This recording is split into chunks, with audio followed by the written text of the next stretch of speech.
Now today promises to be one of my favorite days during a restoration, and that is the day I lay out the ladders on Luciano's paint job.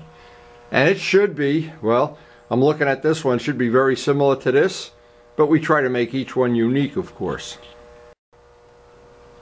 And I try to make every day in the shop unique, no Groundhog Days, and try to make every paint job unique. Now it won't really matter to us because it's going to be so cold out there. It's probably not going to warm up till late in the afternoon. It's going to go up above freezing, but certainly not going to stop us from getting stuff done. And it won't be long, we'll have our new front end to work with. We got a lot of stuff. The front wheel is ready for a final sand out. But I want to get Luciano's ladders painted.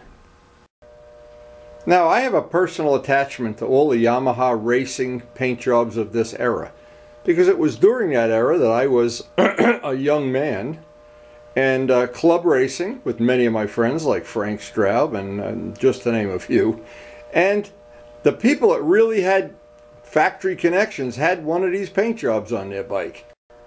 Needless to say, we didn't back in the day, but now that we can do this anytime we want, we have ladders within ladders within ladders. In fact, by the end of this winter, I'm going to have 2 bikes with ladders. And I love that look. I just think there's something very sexy about that.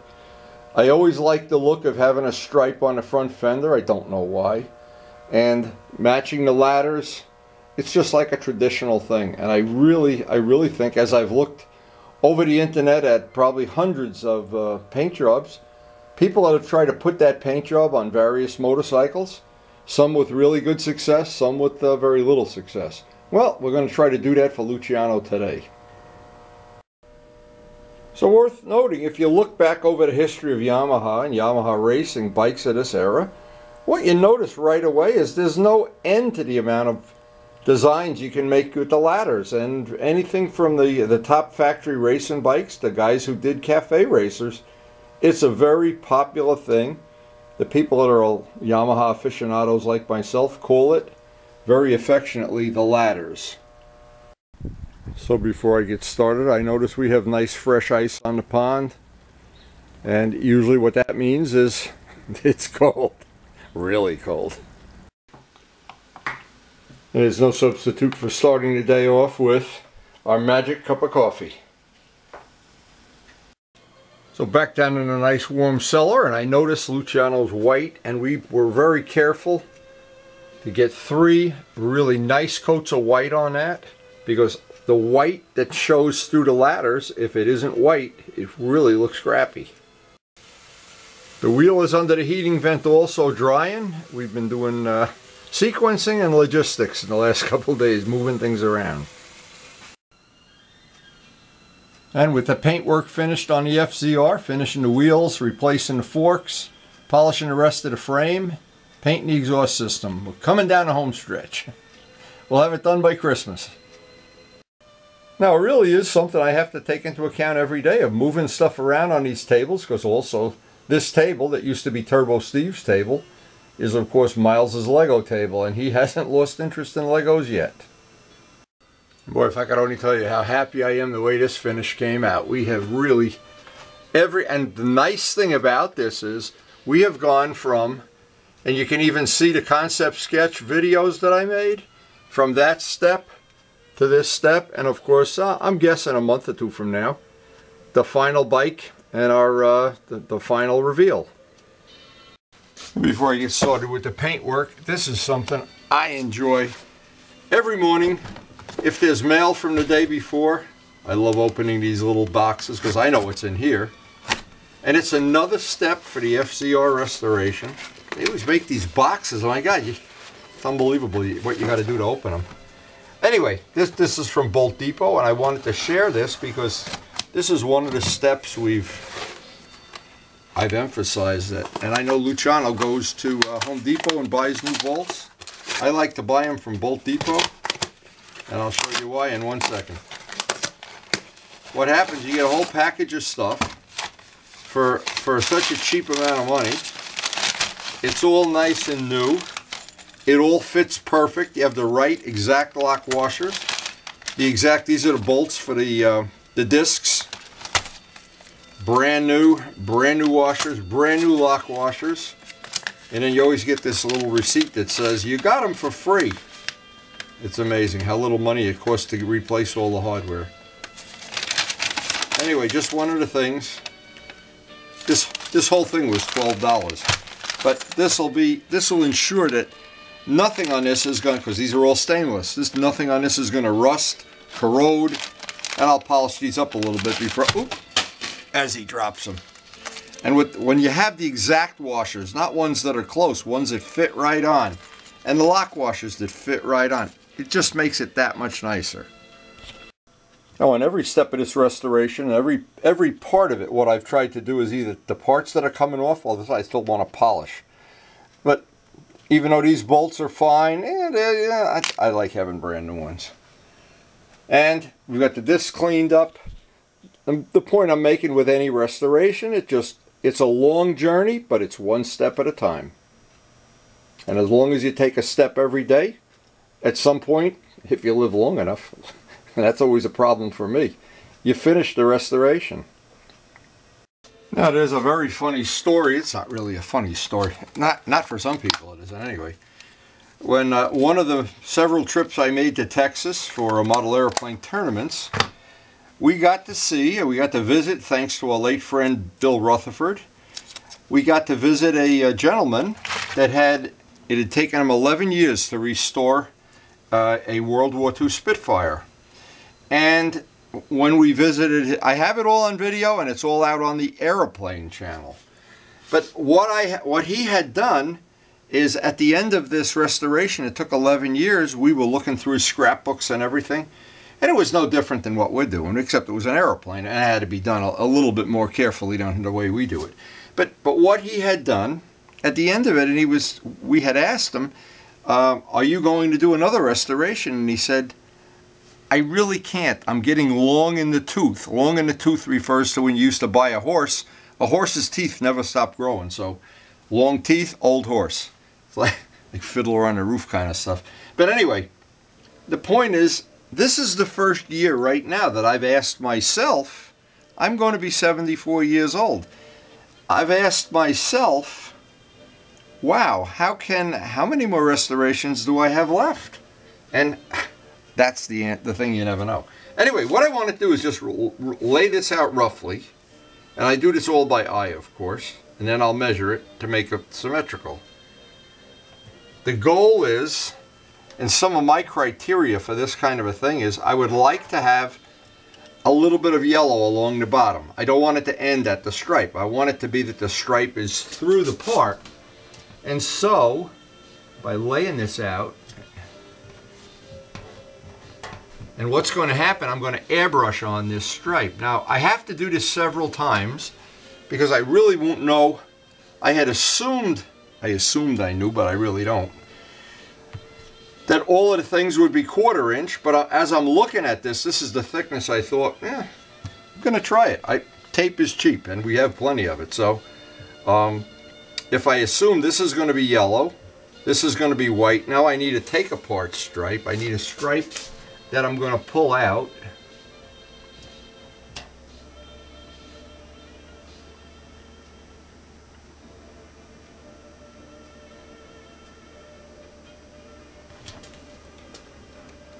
Looks a lot easier than it is to get this really nice. This one will come out. That's just on there as a pattern. So let me straighten this out first. That'll be job one. Okay. So now we have yellow. That's going to be white. This will be black. Now we need another white stripe. So another 1/4 inch. No wonder Luciano doesn't want to do this. This is enjoyable work for me because I love the bikes of this era. If there was a way I could go back and buy some of the bikes I couldn't afford back in the 70s and 80s, if I could buy them, I'd rather have them than brand new state-of-the-art ones. I love the look of the old bikes, I love the way they drive, and I love that they're old and still around. Okay, so now I got to do this math in my head again. This is going to be yellow, white, black, and this will be the bottom of the bars. So this will be white. Could make you crazy doing this. Anyway, okay, now I got to figure out how thick I want to have the. I'm just roughing this in. Just for the sake of roughing it in, I guess I'll just go with this. Since this is going to come off. Just see if this is going to make us. I'm doing this in real time for a reason. I wanted to see if this is going to.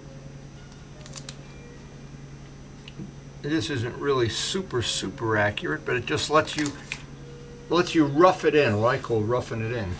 It's like when you fit a piece of sheetrock, you just rough it in. I think that's going to be, because I have to do 3 stripes, and that's going to be the end of the bars. This is going to be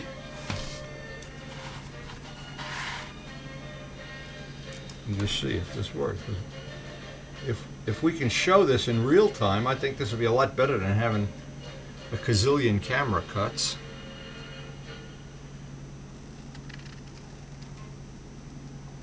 Now they also made the ladders. At one point in time they were square. If you measured them, they were physically square. Then they angled forward a little bit. Then in the later bikes they got to be really angled forward. Okay, so now again we got to do the math. Yellow. This will be white. This will be black. This will be the white stripe. This will be the white stripe. So we have to do 3 stripes on top. Some serious math going on here. I'm glad I bought all this tape when I did. Wow.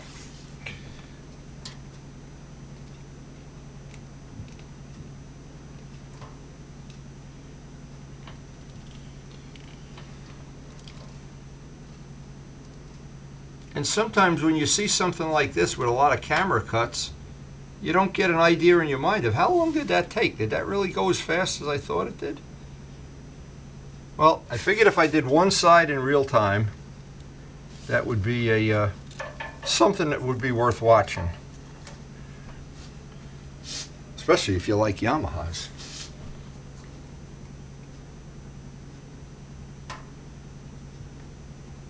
But any of these parts of the job, these are just labor of love. And sure, you could go buy the stickers, and I don't know about the stickers. And you'd have all those edges that you can feel. When we're done with this, you won't feel the edges. And with Luciano going down the track, he said he's going to track day this bike. I don't know if he is. But these little bikes are fun, especially at Pocono, on the short track. Alright, so pretty much, not always, but we can just get a rough look at what that thickness is. Now from this point, I wanted to look to myself to see, what is that going to look, is it too wide? I want it to be parallel to the bottom of the tank. That's okay. Now the choice would always be, if I want to slant the bars forward, keep them straight, make them square, or make them a little longer. So now this point, this is where it gets tricky, because if I'm going to make a little paper pattern, I'm going to lay it out just a little bit bigger than square, maybe 1/4 of an inch square plus 1/4 of an inch. Then what I want to do, I want to see that they all end. I don't want to end right here. And if they don't, I can trim a little bit so they get closer together or further apart until they look right. And then on the other side, of course, the easy part is just to, once you have patterns, replicate everything. So now what that does is it lets me walk back and check the proportion. I think I've got the proportion real close, because I have to leave room for the, he's got it says Yamaha or whatever up there. Yeah, I think that's the right, that's very close to being the right proportion. So now I just have to, from this piece of paper, make up my pattern for the bars that go this way, and I'll be good to go here. And you've seen it all in real time. Okay, now what I did, made a pattern. I've added 1/4 of an inch to it. The first thing I don't want a stripe here. I want that last one to be that it's a whole stripe. So pretty much, and by the way, I cut a little hole in there so I can stick this in place. So I want the last one to go overboard. Pretty much, I don't want to see the last one. Now, I'm going to have to go back and redo these based on, I want them to start and end correctly. When I say correctly, I don't mean mathematically. I want it to look right. So that gives me the last bar, which the seat is going to cover that up. You won't even see it. Let's make sure. Now I got to go back. See, that's the whole problem.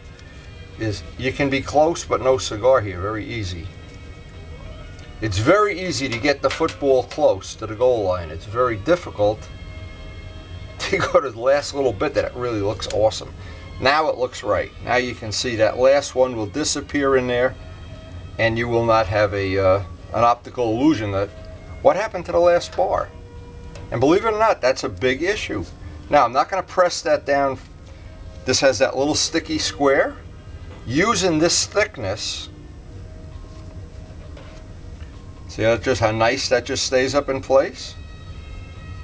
And I may have to lay this out 3 or 4 times to get it the way I want it, but keep in mind, Luciano is a very fussy customer.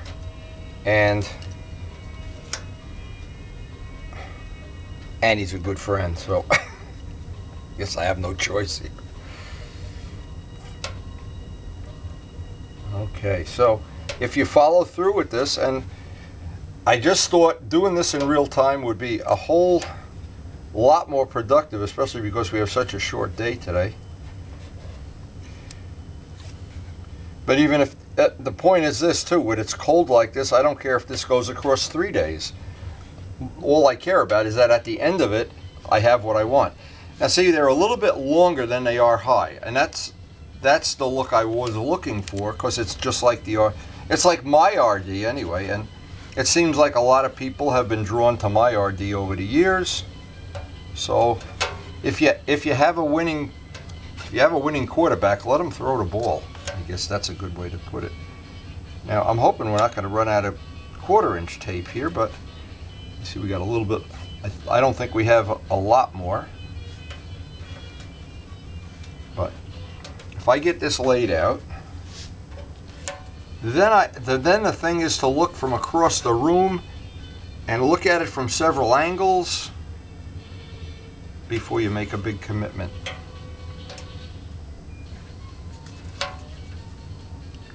And not only that, a lot of people would have a little bit of an issue, not a big issue, but because I've done so many model airplanes that are very similar to this, so I have a good level of experience of how to design it, how to lay it out, how to make it look good, which I hope you agree with.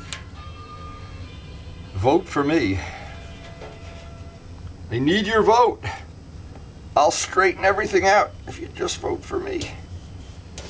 Mr. Yamaha. Oh, this is going to look nice. I get a feeling already this is going to look, we're very, very close. Now up in the front here, this is going to disappear off the front of the tank. I don't know how we're going to end this yet. It'll be interesting to see what choices we have. Sometimes you get this pretty close on the first shot. Now, it's just lucky, and I didn't do this off camera, but we're right on the money. It's almost like I knew this was going to happen. I didn't, believe me. Believe me, if I'm going to stack the deck, this is not what I'm going to do. All right, so here you've seen it, no camera cuts. Just got to trim off all the loose, the paint tails, the tape tails. Now this is the tricky part, is what does it look like from 3 feet away, from 10 feet away, as you walk away? Does it get better? Does it get worse? The wrap around here I like, that's just going to work out perfect. And we've just lucked out on the first shot here. Believe me, I didn't do this off camera. It's just sometimes you really are lucky. Even I'm lucky sometimes. Here's another suggestion. We got these good, really nice sharp razors in Lowe's, and boy, they are so much better than the Harbor Freight ones. And when it comes to doing stuff like this, having a really sharp razor is really going to be to our advantage. Now once I get all the tails trimmed, I can get even a more accurate look at what that's going to look like in the final product. Now I'm happy looking at this from every possible angle. I want to take my fingernail. A lot of times what you have to do, I don't have to do it now for some reason. I don't know why. I guess it's just my lucky day. You've got to get these edges to go down into the valley. I got to cut them with a razor and put another piece of tape on top. These look like they're sticking pretty good. Now, once and only once that I'm done and I'm happy with where the tape is, I'll go over it, press it down nice. When I take this tape off, if it looks a little sticky, put a little heat on it, of course. Okay, so we condensed down a morning of work, and we got one side done. I'm very, very happy about that. And I'm happy, not only happy with the way the job is going, I think that's really going to look nice. We've got the proportion right. I know once the stripes are taken out, they're going to look dynamite. That's going to look nice. We've left enough room for the Yamaha thing here. And we've got the goal I had. I wanted a little bit of yellow at the bottom. When I do the yellow on the top, and the yellow that Luciano has is very different than the yellow. My Yamaha yellow is Yama yellow. He's got Luciano yellow or whatever the hell it is. Or banana yellow, I don't know. Anyway, I'm real happy the way that worked out pretty good. And I always believe in doing this kind of work, and you saw if you followed all these videos without going on suicide watch from boredom, you've noticed that I like to look at things from every possible angle, and I like to let it sit in my mind and think about how that's going to look when it's done. I think that's going to look really nice. And what we'll do for sure is airbrush this in so that there aren't any thick edges in there. That just makes the final sanding of the ladders that they're nice and level. They're not sticking out like a sticker would be. Because the one thing nice that you have with paint, you can't do this with a sticker. The sticker would end here. And then you'd probably, if you had the sticker for that, it'd be very difficult to get it straight. With tape, we could just keep putting it on and off, on and off, and on and off. So that's a real advantage. So now, because we're satisfied with it, laying out the other side, the biggest thing is I'm going to run out of blue tape. I hope I have another roll of this. If you run out of 1/4 inch, then you do everything with double 1/8 inch tape and just double up on it and put a piece in the middle. So we're going to try to lay out our striping. Pretty much we have a pattern, which makes this very easy. I can even measure the amount of yellow that I have on the bottom. The second side usually goes a lot quicker. Keep in mind, usually and always are not exactly the same word. And when I bought all this tape for the FZR, look at what I got, a brand new roll. This is like the day you run out of bananas and you have a bunch of monkeys visit you. Wow. So another little tip, I'll use this up first. I always leave the tape until the exact minute I'm going to use it in these sealed packages, because tape, like bananas, has a shelf life. Now what I did, I laid this tape out by eye, and I'm off by basically 1/8 of an inch. This tape has to go up. But now what would happen, if I just keep taking the tape on and off, on and off, on and off, I'm going to wind up spending a half an hour doing for nothing. So what's a little easier, just take a piece of 1/8 inch tape, just roughly, and I'll show this is a really good taping trick. At least I find it useful anyway. I've got to lay this on there.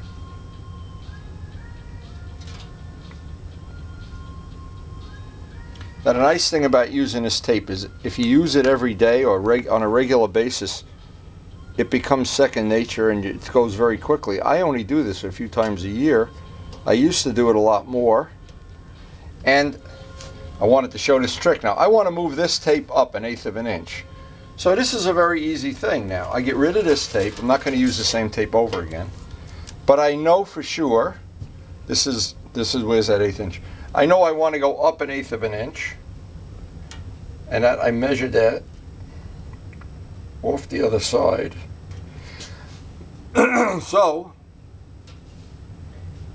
let me just get this really accurate, because what will happen is where the stripes join, if you look at the bike from the front or the back and one is higher than the other, well, it's not going to look perfect. So now we know that's our reference line. Now we can take, let's see, we got maybe even enough to use on this roll.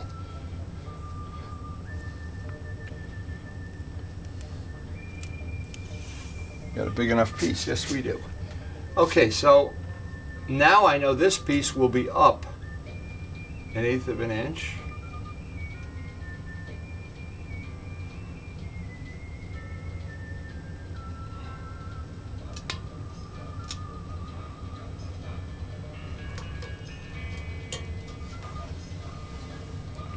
And now we've got, when I take these two pieces off, now unless you're fussy like I am, you might not even notice. Now I know these dimensions and the ones on the other side are going to be very close. But that's a good way to move, a good trick, good tip. Move that tape up 1/8 of an inch and do it in one shot. When I eyeball that, I can see I'm right about at exactly the same spot. I don't have that stripe going up. And I can also look at how these are going to come in when I do the final taping on that. Now, as we always have, it never changes in my house. We have an unpredictable day. And it's unpredictable. We weren't expecting Miles and his bag of tricks coming over today. But of course, we always look forward to seeing him. So I've been mandated to... Karen so correctly calls it mock Schnell, because the baby is coming over. Now, keep in mind, I just wanted to mention this before I lay the rest of this out. As this goes around a curve, this can get a little tricky to keep the size right, because the line doesn't, see, this tape doesn't allow me to make it straight. So sometimes it can be a little tricky. Nothing we can't work with. And most of it, there we go, most of it is by eye anyway. And luckily we have that extra roll of tape, so it's going to make laying this out exactly the same as the other side.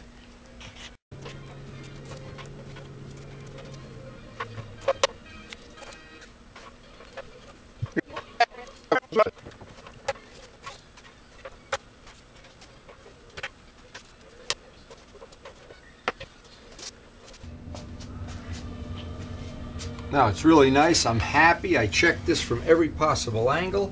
Time to press the tape down for real.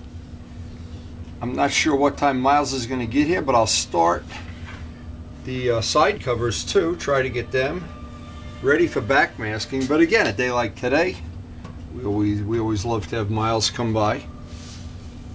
It's the bright spot of my day, that's for sure. I always want to thank the late Walt Prey for his things that he shared with us years ago and have served me well over the years. One of them is using aluminum foil for backmasking. It just makes this part of the job a lot easier than any other material, and I have tried other stuff, but the aluminum foil is always my first choice. We're going to get this backmasked, but highly unlikely we're going to get it painted today, because Miles is on his way. And so if I get this backmasked, I'll count this as having a pretty successful day. Anyway, I do like the tinfoil method of backmasking. Very convenient in every way it can be convenient. Press that edge down. It just couldn't be any easier.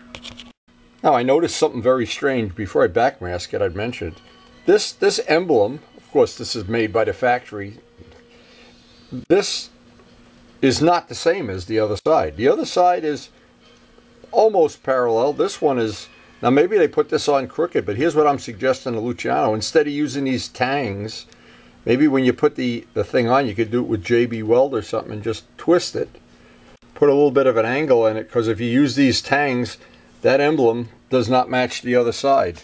And that's a shame when you put this much work into something, to have something that obvious that's different. And if you see what I mean here. Now there's no reason you have to use these tangs, because I'm sure there's enough variation in that you could lay it a little coat of JB Weld on there and just make them straight. And I think that would be, it'd be a shame not to do that, but of course it's Luciano's motorcycle. It's funny, the final product looks like a turkey to put in a Thanksgiving oven. Anyway, I think that's pretty much ready to go, but because the baby's coming, we're definitely not going to paint anything. Maybe I can get the other two side covers masked off and be ready to paint tomorrow, assuming it's a painting day. Now I wanted to think of something appropriate for the side covers, because this is one of the things. If you just painted them black or yellow, Luciano in fact said, just paint it yellow. But we're putting this much work into the thing. It's going to take an extra half an hour or so to do this. Now, I have a reference line, but you know what? I'm kind of thinking, based on what that tank is, these reference lines might not be worth much. If they can't put the side covers on, let's go around the corner here. Nice and straight. I just thought this would make it just a little bit nicer. And, well, I guess we're going to find out. So what I'll do is, let me just think about it. Maybe I can do this. I'm trying to invent this as I go along. See, the thing is, once you start working on a job, it's like digging a hole with a shovel, and then to dig it an extra 3 feet, it isn't a lot more effort. It's getting the shovel ready and getting everything ready. Once it's all in place, and we're basically just waiting for Miles to come over. So to spend an extra some amount of time here, it's really not going to be a big deal. That'll match the tank, if nothing else. I originally had this set up differently, but I wasn't happy with it. And when I'm not happy with it, again, it's Luciano's motorcycle, but a lot of times you just have to improvise, look at it from a lot of different angles. That's going to look good. That's going to work. So now we'll have a double white stripe that's referenced off of that.